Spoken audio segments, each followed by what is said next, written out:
kayo. Bago po ang lahat, first things first.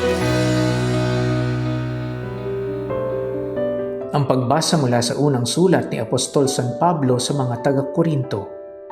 Mga kapatid, nang ako'y pumarian, ipinahayag ko sa inyo ang lihim na panukala ng Diyos, ngunit hindi sa pamamagitan ng malalim na pananalita o matatas na karunungan. Ipinasya kong wala akong ipangangaral sa inyo, kundi si Hesukristo na ipinako sa krus.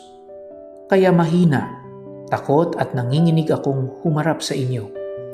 Sa pananalita at pangangaral ko'y hindi ko kayo inakit ng matatamis na pangungusap, batay sa karunungan ng tao, kundi sa pamamagitan ng patotoo ng Espiritu at ng kapangyarihan ng Diyos.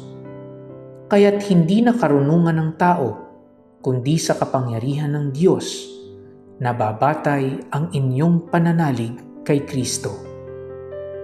Ang salita ng Diyos. Salamat sa Diyos.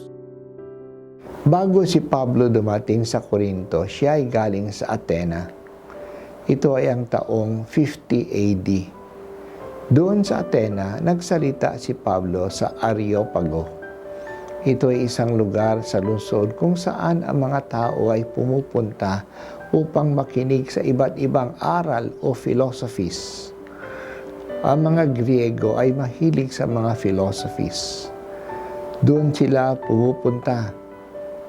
At doon din pumupunta ang sinumang may bagong pahayag o bagong ideya na ipapahayag at ipalaganap.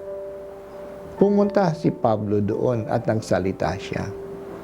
Ginamit niya ang kanyang pinaka-aralan tungkol sa pagtatalumpati sa mga tao.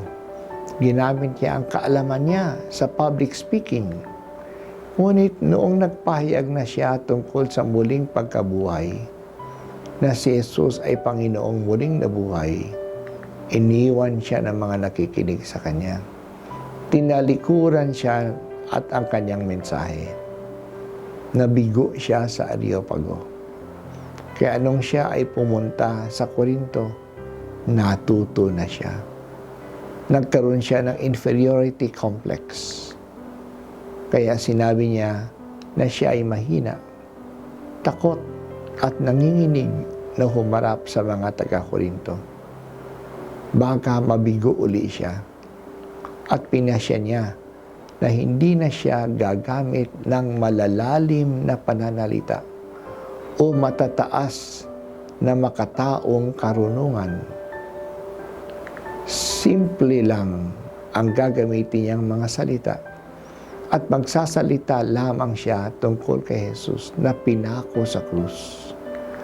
Kaya kung nananampalataya man ang mga taga-Korinto, ang kanilang pananalig ay hindi nagmula na galing sa karunungang makatao, kundi sa kapangyarihan ng Espiritu Santo.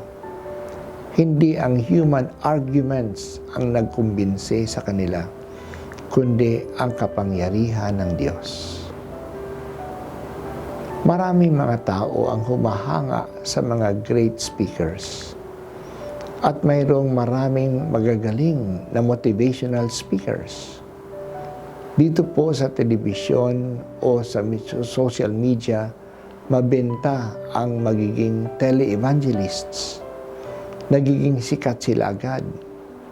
Pero ilang beses na nangyari na may mga sikat na tele-evangelists na may milyon-milyon na followers na natuklasan na nang-aabuso ng babae o nagpapayaman ng sarili lamang. Magaling silang magsalita, pero wala sa kanila si Kristo.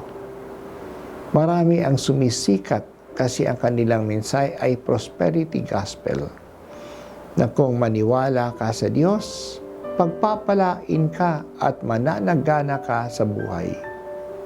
Kakaiba ito sa katuruan ni Pablo, na wala siyang ibang pinahayag kundi si Kristo na pinako sa krus. Hindi siya gumagamit ng human techniques at human rhetoric para makuha ang atensyon ng mga tao.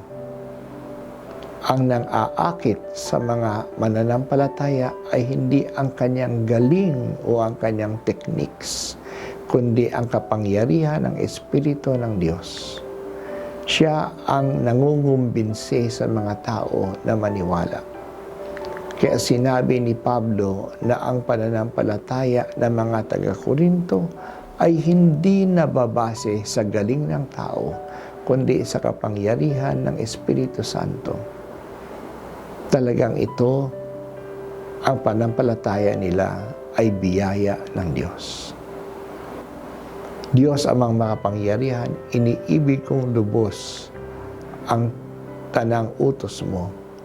Maniniwala ako sa iyo lamang, at hindi sa anumang galing ng sinumang tao.